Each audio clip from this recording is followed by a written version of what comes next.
ओम शांति। आज 20 फरवरी 2022 अव्यक्त बाप दादा रिवाइज 14/1/1990। हेडिंग है पुरुषार्थ की तीव्र गति में कमी के दो मुख्य कारण। पुरुषार्थ की तीव्र गति में कमी के दो मुख्य कारण।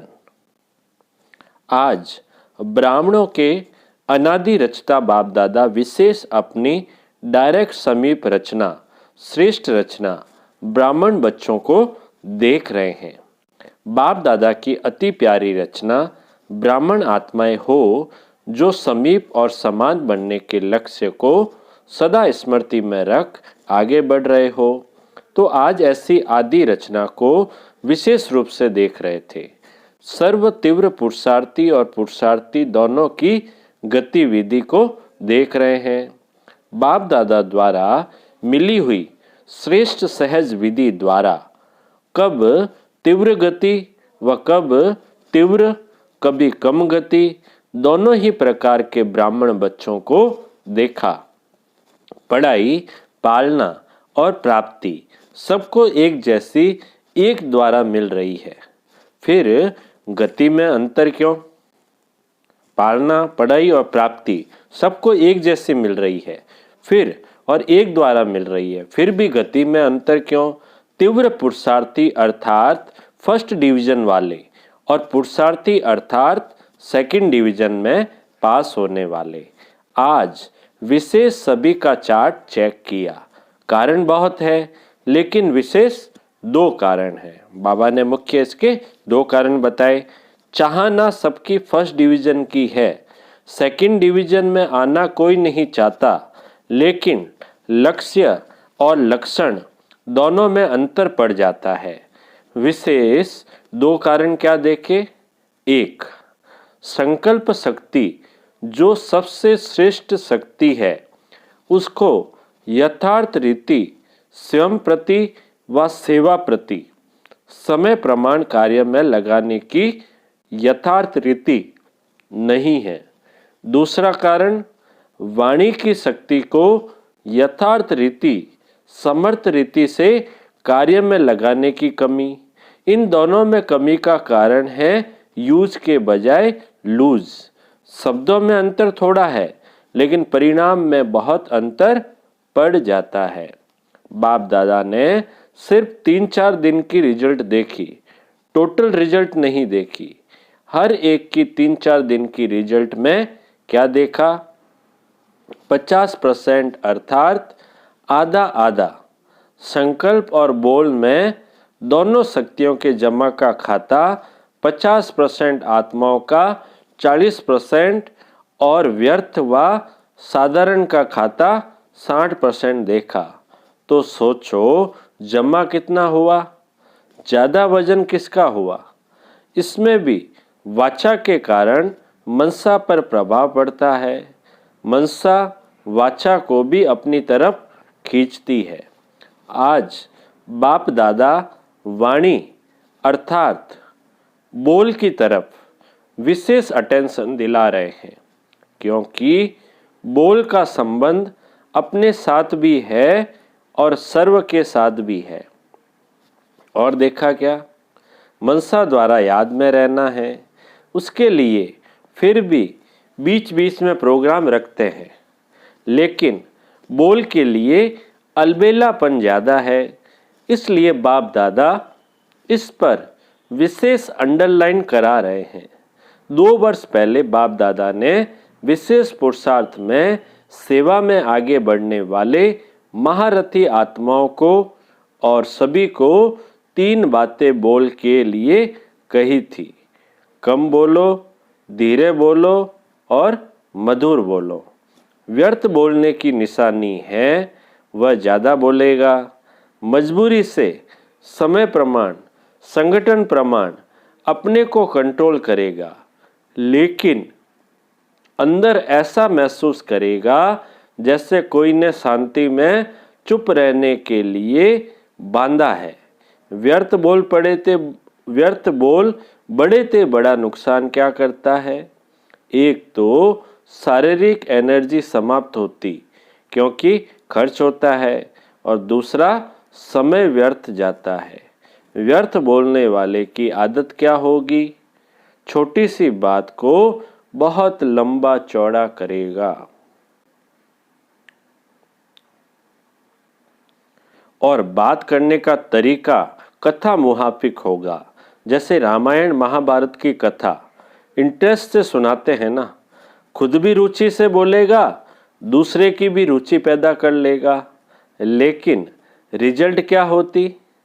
रामायण महाभारत की रिजल्ट क्या है? बाबा पूछ रहे, रामायण महाभारत की रिजल्ट क्या है? राम वनवास गया, कौरवों और पांडवों की युद्ध हुई, कहानी जैसा दिखाते हैं सार कुछ भी नहीं, लेकिन साज बहुत रमणीक होता है। इसको कहते हैं कथा। व्यर्थ बोलने वाले माया के प्रभाव के कारण वह कमजोर आत्मा है। उन्हों को सुनने और सुनाने के साथी बहुत जल्दी बनते हैं। ऐसी आत्मा एकांत प्रिय हो नहीं सकती, इसलिए वह साथी बनाने में बहुत होशियार होगा। बाहर से कभी कभी ऐसे दिखाई देता है कि इन्हों का संगठन पावरफुल और ज़्यादा लगता है, लेकिन एक बात सदा के लिए याद रखो कि माया के जाने का अंतिम चरण है, इसलिए विदाई लेते लेते भी अपना तीर लगाती रहती है। इसलिए कभी कभी कहाँ कहाँ माया का प्रभाव अपना काम कर लेता है। वह आराम से जाने वाली नहीं है। लास्ट घड़ी तक डायरेक्ट नहीं तो इनडायरेक्ट, कड़वा रूप नहीं तो बहुत मीठा रूप, और नया नया रूप धारण कर ब्राह्मणों की ट्रायल करती रहती है। फिर भोले भाले ब्राह्मण क्या कहते? यह तो बाप दादा ने सुनाया ही नहीं था कि इस रूप में भी माया आती है। अलबेलेपन के कारण अपने को चेक भी नहीं करते और सोचते कि बाप दादा तो कहते हैं कि माया आएगी। आधा अक्सर याद रखते हैं कि माया आएगी, लेकिन मायाजीत बनना है यह भूल जाते हैं, और बात व्यर्थ व साधारण बोल के भिन्न भिन्न रूप देखे। एक, सीमा से बाहर अर्थात लिमिट से परे हंसी मजाक। दूसरा, टॉन्टिंग वे। तीसरा, इधर उधर के समाचार इकट्ठा कर सुनना और सुनाना। चौथा, कुछ सेवा समाचार और सेवा समाचार के साथ सेवाधारियों की कमजोरी का चिंतन। यह मिक्स चटनी। और पांचवा, अयुक्ति युक्त बोल जो ब्राह्मणों की डिक्शनरी में है ही नहीं। यह 5 रूपरेखाएं देखी। इन पांचों को ही बाप दादा व्यर्थ बोल में गिनती करते हैं। ऐसा नहीं समझो हंसी मजाक अच्छी चीज है। हंसी मजाक अच्छा वह है जिसमें रूहानियत हो और जिससे हंसी मजाक करते हो उस आत्मा को फायदा हुआ, टाइम पास हुआ या टाइम वेस्ट गया। रमणीकता का गुण अच्छा माना जाता है, लेकिन व्यक्ति, समय, संगठन, स्थान, वायुमंडल के प्रमाण रमणीकता अच्छी लगती है। अगर इन सब बातों में से एक बात भी ठीक नहीं तो रमणीकता भी व्यर्थ की लाइन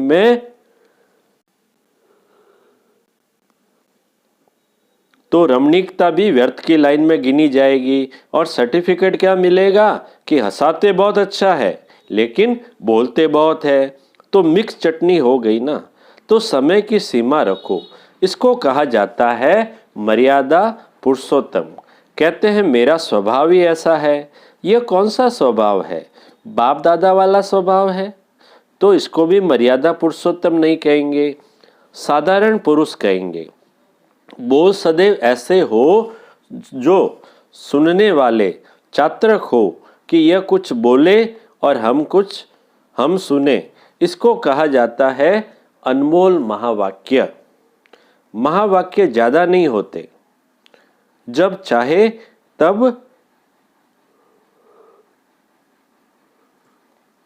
चाहे तब बोलता रहे, इसको महावाक्य नहीं कहेंगे। मास्टर सदगुरु के महावाक्य होते हैं, वाक्य नहीं। व्यर्थ बोलने वाला अपनी बुद्धि में व्यर्थ बातें, व्यर्थ समाचार, चारों ओर का कूड़ा किचड़ा जरूर इकट्ठा करेगा, क्योंकि उनको कथा का रमणीक रूप देना पड़ेगा।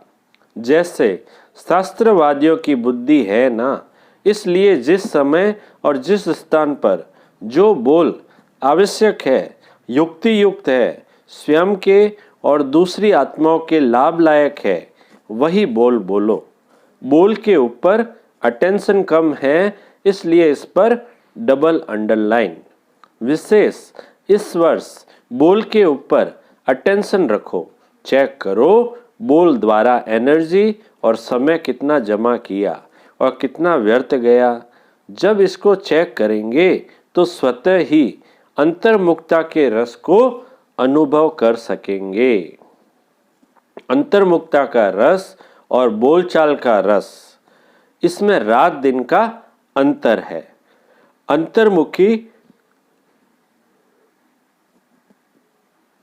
अंतर्मुखी सदा भ्रकुटी की कुटिया में तपस्वी मुहूर्त हो अनुभव करते रहते हैं। समझना अर्थात बढ़ना। जब कोई बात समझ में आ जाती है तो वह करेगा जरूर, समझेगा जरूर।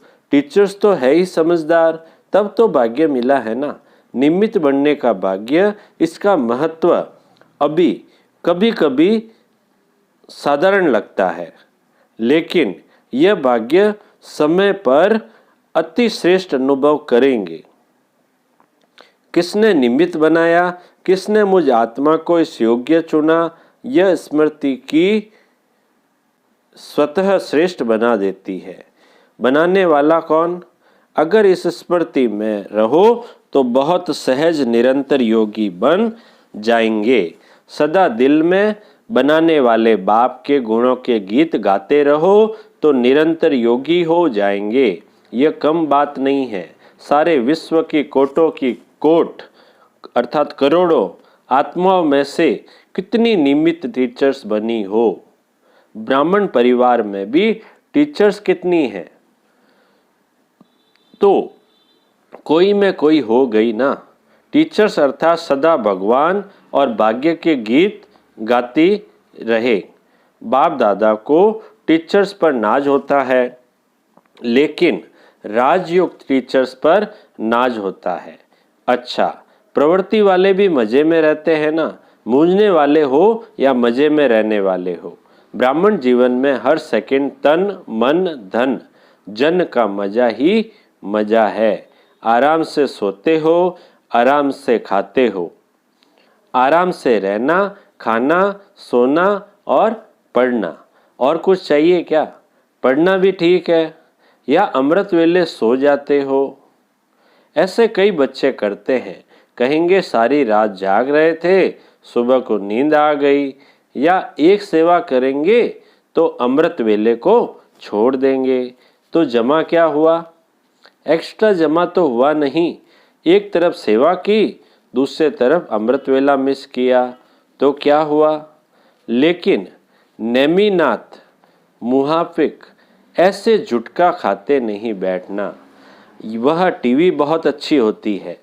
जैसे वह योग के आसन करते हैं ना, अनेक प्रकार के पोज बदलते रहते हैं, तो यहाँ भी ऐसे हो जाते हैं। सोचते हैं सहज योग है ना, इसलिए आराम से बैठो। कईयों की तो ट्यून भी बाप दादा के पास सुनने में आती है। बाप दादा के पास वह भी कैसेट है, तो अब डबल अंडरलाइन करेंगे ना। फिर बाप दादा सुनाएंगे कि रिजल्ट में कितना अंतर पड़ा। अच्छा, चारों ओर के श्रेष्ठ लक्ष्य और श्रेष्ठ लक्षण धारण करने वाले तीव्र पुरुषार्थी आत्माओं को सदा अपने बोल को समय और संयम में रखने वाले पुरुषोत्तम आत्माओं को सदा महावीर बन माया के सर्व रूपों को जानने वाले नॉलेजफुल आत्माओं को सदा हर सेकंड मौज में रहने वाले बेफिक्र बादशाहों को बाप दादा का याद प्यार और नमस्ते। हम रूहानी बच्चों की रूहानी बाप दादा को गुड मॉर्निंग, याद प्यार और नमस्ते नमस्ते नमस्ते। सदा रहेंगे हंसते हंसते, बन जाएंगे फरिश्ते, वाह बाबा वाह, वह मेरा भाग्य। अब अव्यक्त बाप दादा की पार्टियों से मुलाकात। बाबा के सामने पार्टियां बैठी थी जिनसे बाप दादा की मुलाकात। पहला ग्रुप, साइलेंस की शक्ति को अच्छी तरह से जानते हो? साइलेंस की शक्ति सेकंड में अपने स्वीट होम शांति धाम में पहुंचा देती है। साइंस वाले तो और फास्ट गति वाले यंत्र निकालने का प्रयत्न कर रहे हैं। साइंस वाले तो और फास्ट गति वाले यंत्र निकालने का प्रयत्न कर रहे हैं, लेकिन आपका यंत्र कितनी तीव्र गति का है, सोचा और पहुंचा।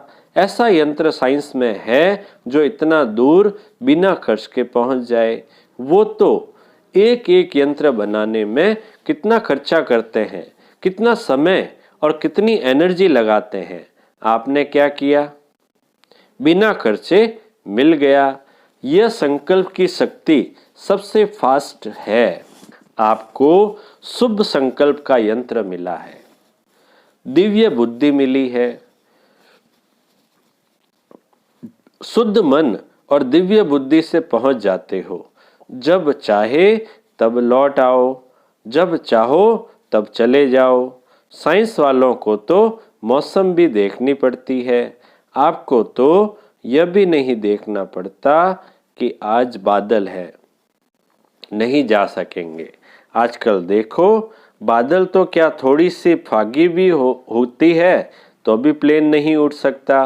और आपका विमान एवर रेडी है या कभी फागी आती है? बाबा पूछ रहे हैं, आपका विमान तो एवर रेडी है या कभी फागी आती है? एवर रेडी है, सेकंड में जा सकते हैं, ऐसी तीव्र गति है। माया कभी रुकावट तो नहीं डालती है। मास्टर सर्वशक्तिवान को कोई रोक नहीं सकता। जहां सर्व शक्तियां हैं वहां कौन रोकेगा? कोई भी शक्ति की कमी होती है तो समय पर धोखा मिल सकता है। मानो सहन शक्ति आप में है लेकिन निर्णय करने की शक्ति कमजोर है। तो जब ऐसी कोई परिस्थिति आएगी जिसमें निर्णय करना हो, उस समय नुकसान हो जाएगा। होती एक ही घड़ी निर्णय करने की है, हाँ या ना, लेकिन उसका परिणाम कितना बड़ा होता है। तो जब शक्तियां अपने पास चेक करो, ऐसे ठीक ऐसे नहीं ठीक है, चल रहे हैं, योग तो लगा रहे हैं, लेकिन योग से जो प्राप्तियां हैं वह सब है। या थोड़े में खुश हो गए कि बाप तो अपना हो गया। बाप तो अपना है, लेकिन प्रॉपर्टी अर्थात वर्षा भी अपनी है ना, या सिर्फ बाप को पा लिया वही ठीक है? वर्षे के मालिक बनना है ना। बाप की प्रॉपर्टी है सर्व शक्तियां, इसलिए बाप की महिमा ही है सर्वशक्तिवान, ऑलमाइटी अथॉरिटी। सर्व शक्तियों का स्टॉक जमा है। बाबा पूछ रहे हैं, सर्व शक्तियों का स्टॉक जमा है या इतना ही है, कमाया और खाया बस? बाप दादा ने सुनाया है कि आगे चलकर आप मास्टर सर्वशक्तिवान के पास जब भिखारी बनकर आएंगे, पैसे या अनाज के भिखारी नहीं लेकिन शक्तियों के भिखारी आएंगे, तो जब स्टॉक जमा होगा, क्या होगा? जब स्टॉक जमा होगा तब तो देंगे ना। दान वही दे सकता जिसके पास अपने से ज्यादा हो। अगर अपने जितना ही होगा तो दान क्या करेंगे? तो इतना जमा करो। संगम पर और काम ही क्या है, जमा करने का ही काम मिला है। सारे कल्प में और कोई युग नहीं है जिसमें जमा कर सको, फिर तो खर्च करना पड़ेगा। जमा नहीं कर सकेंगे। तो जमा के समय अगर जमा नहीं किया तो अंत में क्या कहना पड़ेगा? अब नहीं तो कब नहीं। फिर टू लेट का बोर्ड लग जाएगा। अभी तो लेट का बोर्ड है, टू लेट का नहीं। सभी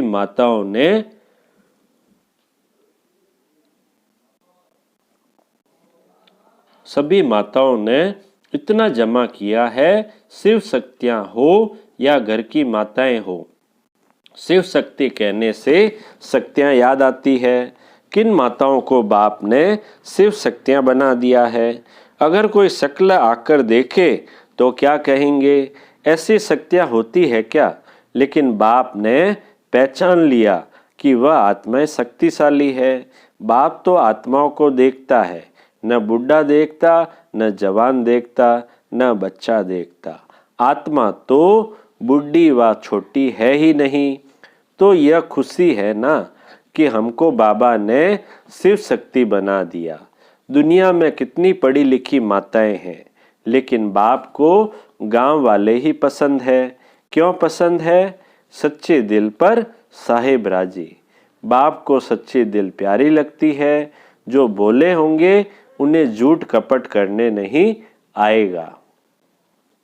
जो चालाक चतुर होते हैं उसमें यह सब बातें होती है।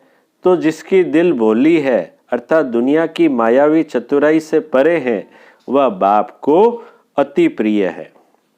बाप सच्चे दिल को देखता है, बाकी पढ़ाई को, शक्ल को, गांव को, पैसे को नहीं देखता है। सच्चे दिल चाहिए, इसलिए क्या है? बाबा कहते हैं सच्चे दिल चाहिए, इसलिए बाप का नाम दिल वाला है। अच्छा, अब मीठे बाबा का मीठा मधुर वरदान। दृढ़ निश्चय द्वारा फर्स्ट डिवीजन के भाग्य को निश्चित करने वाले मास्टर नॉलेजफुल भाव। दृढ़ निश्चय द्वारा फर्स्ट डिवीजन के भाग्य को निश्चित करने वाले मास्टर नॉलेजफुल भाव विस्तार है। दृढ़ निश्चय भाग्य को निश्चित कर देता है। जैसे ब्रह्मा बाप फर्स्ट नंबर में निश्चित हो गए, ऐसे हमें फर्स्ट डिवीजन में आना ही है। यह दृढ़ निश्चय हो। ड्रामा में हर एक बच्चे को यह गोल्डन चांस है। सिर्फ अभ्यास पर अटेंशन हो तो नंबर आगे ले सकते हैं। इसलिए मास्टर नॉलेजफुल बन हर कर्म करते चलो, साथ के अनुभव को बढ़ाओ तो सब सहज हो जाएगा। जिसके साथ स्वयं सर्वशक्तिमान बाप है, उसके आगे माया पेपर टाइगर है। स्लोगन है आज का, स्वयं को हीरो पार्टधारी समझ बेहद नाटक में हीरो पार्ट बजाते रहो। स्वयं को हीरो पार्टधारी समझ बेहद नाटक में हीरो पार्ट बजाते रहो। अच्छा, ओम शांति।